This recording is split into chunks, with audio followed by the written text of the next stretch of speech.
یہ کہانی ایک خوبصورت مگر پسماندہ گاؤں نورپور کی ہے جہاں سب لوگ محبت دیانت اور سادگی سے زندگی گزارتے تھے۔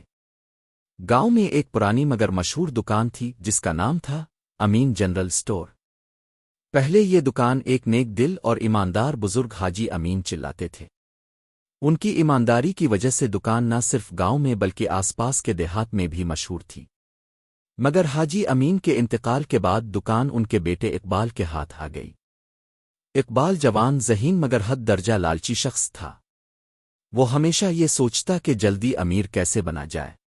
حاجی امین نے جس نیک نامی سے دکان بنائی تھی، اقبال نے آہستہ آہستہ اسے لالچ، جھوٹ اور فراڈ سے داغدار کرنا شروع کر دیا۔ اقبال نے دکان میں ملاوٹ شدہ اشیاء بیچنا شروع کر دیں۔ چینی میں پاؤڈر، دودھ میں پانی، دال میں کنکر، گھی میں پیرافین ملایا جاتا۔ لوگ پہلے تو حاجی امین کے بھروسے پر چیزیں خریدتے رہے، مگر وقت کے ساتھ ساتھ شکایتیں بڑھنے لگیں۔ ایک دن بوڑھی اماں زینب دکان پر آئیں اور کہا، بیٹا اقبال، پچھلی بار جو گھی لیا وہ تو کھاتے ہی میرے پوتے کی طبیعت خراب ہو گئی۔ کچھ خیال کرو، ہم غریب لوگ ہیں، دوائی کے پیسے بھی نہیں تھے۔ ایک دن گاؤں میں ایک پردیسی بزرگ آیا۔ اس نے سادہ کپڑے پہنے ہوئے تھے، چہرے پر نور اور آنکھوں میں عجیب سی روشنی تھی۔ وہ اقبال کی دکان پر آیا اور کہا، بیٹا مجھے 1 کلو چینی، آدھا کلو دال اور تھوڑا سا گھی دے دو۔ اقبال نے حسب عادت ملاوٹ شدہ مال دے دیا۔ بزرگ نے خاموشی سے قیمت دی اور چلے گئے۔ اگلے دن وہی بزرگ دوبارہ آئے۔ انہوں نے کہا، بیٹا کل جو مال دیا وہ خراب نکلا۔ میں بہت دور سے آیا ہوں، خدا کے واسطے اصل مال دے دو۔ اقبال نے ہنستے ہوئے کہا، بابا جی سب کو شکایتیں ہی ہیں، آپ کو پسند نہیں آیا تو کہیں اور سے لے لیجئے۔ بزرگ نے افسوس سے اس کی طرف دیکھا اور کہا، تمہارا دل مال کی ہوس میں اندھا ہو گیا ہے، مگر یاد رکھو وقت بدلتا ہے۔ جو دھوکہ تم نے دیا ہے وہ ایک دن تمہارے در پر آ کر حساب مانگے گا۔ یہ کہہ کر وہ بزرگ چلے گئے اور اقبال نے بات کو مذاق سمجھ کر بھلا دیا۔ چند دن بعد گاؤں میں ایک وبا پھیل گئی۔ لوگوں کی طبیعت خراب ہونے لگی۔ سرکاری اداروں نے تحقیقات کی تو پتہ چلا کہ ملاوٹ شدہ اشیاء اس بیماری کی وجہ بن رہی ہے۔ شک کی سوئی سب سے پہلے اقبال کی دکان کی طرف گئی۔ محکمہ صحت نے چھاپا مارا اور دکان سے ناقص مضر صحت اشیاء برآمد ہوئیں۔ اقبال کو جرمانہ ہوا، دکان سیل کر دی گئی اور گاؤں میں اس کی بدنامی پھیل گئی۔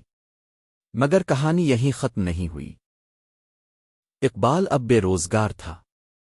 اس کے پاس جو جمع پونجی تھی وہ بھی قانونی کارروائیوں میں خرچ ہو گئی۔ گاؤں والے اس سے دور رہنے لگے۔ وہ جس دولت کے غرور میں لوگوں کی بے عزتی کرتا تھا، اب اسی دولت کے بغیر بھوکا رہنے پر مجبور تھا۔ ایک دن وہی بوڑھی زینب اماں اس کے پاس سے گزری جب وہ پیٹ پر ہاتھ رکھے بیٹھا تھا۔ اماں نے کہا، بیٹا جب تمہارے پاس سب کچھ تھا تب تم نے غریبوں کا دل دکھایا۔ اب اللہ نے تمہیں دکھایا کہ پیسہ سب کچھ نہیں ہوتا۔ اقبال کی آنکھوں میں آنسو آ گئے۔ وہ کچھ کہنا چاہتا تھا مگر زبان ساتھ نہیں دے رہی تھی۔ کئی مہینے گزر گئے۔ اقبال نے سخت محنت سے دوبارہ زندگی شروع کرنے کی ٹھانی۔ اس نے گاؤں کے ایک بزرگ سے معافی مانگی، مسجد میں جا کر توبہ کی اور حلال روزی کمانے کی قسم کھائی۔ اس نے بازار میں ایک ریڑھی لگائی اور خالص صاف اشیاء بیچنے لگا۔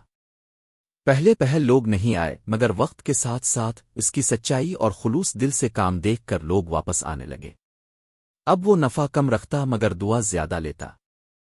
کئی بار وہ غریبوں کو مفت چیزیں دے دیتا اور کہتا، اللہ کی راہ میں دے رہا ہوں، کبھی میں بھی تم جیسا تھا۔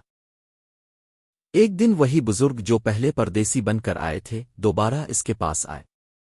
اس بار انہوں نے اس کی ریڑھی سے کچھ سامان لیا اور کہا، بیٹا آج جو مال دیا وہ خالص ہے، دل خوش ہو گیا۔ اقبال نے انہیں غور سے دیکھا اور پہچان لیا۔ شرمندہ ہو کر کہا، بابا جی اب کا کہا سچ نکلا، وقت نے میرا غرور توڑ دیا۔ بزرگ نے مسکرا کر کہا، بیٹا اللہ جب چاہے سیدھی راہ دکھا دیتا ہے، بس دل سے توبہ سچی ہونی چاہیے۔ اقبال کی آنکھوں سے آنسو بہنے لگے۔ آج وہ ایک لالچی دکاندار سے سچا اور نیک انسان بن چکا تھا۔ یہ کہانی ہمیں یہ سبق دیتی ہے کہ لالچ وقتی فائدہ ضرور دیتا ہے، مگر انجام کار نقصان اور ذلت ہی ہاتھ آتی ہے۔ اصل کامیابی سچائی، محنت اور خلوص میں ہے۔